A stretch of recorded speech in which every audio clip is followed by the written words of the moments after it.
Hi, I'm Celie McKenzie, and when I was first asked to do a reading on Speakeasy, I went over to the site to see what it was all about.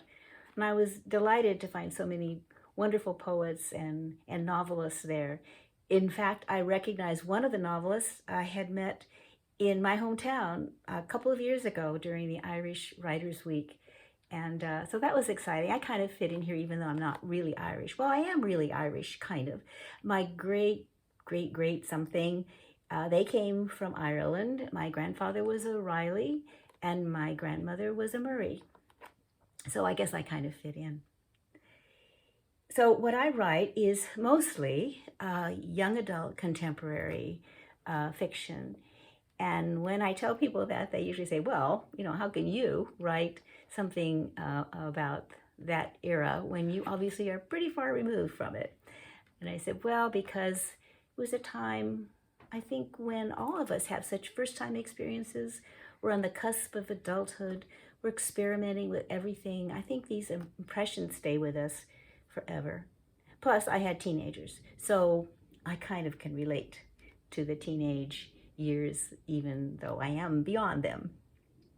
So today I thought what I would do is read to you from my second book that I had published. It's called The Princess of Las Pulgas. And it's a story about, well, in Las Pulgas, by the way, it means the princess of the fleas. Spanish for fleas is Las Pulgas. So, story about a family who has just about everything, and then something tragic happens, and they have to rebuild their lives. So here's chapter 1.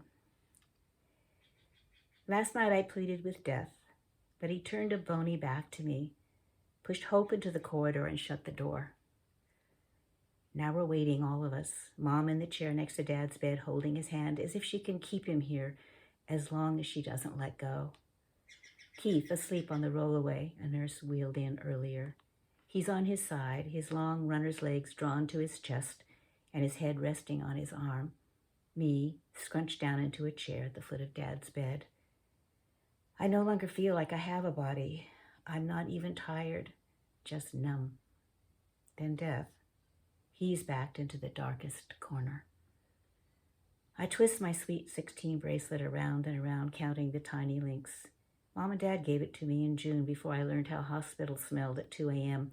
or how I preferred nightmares to being awake. I hate being here. I hate what's happening.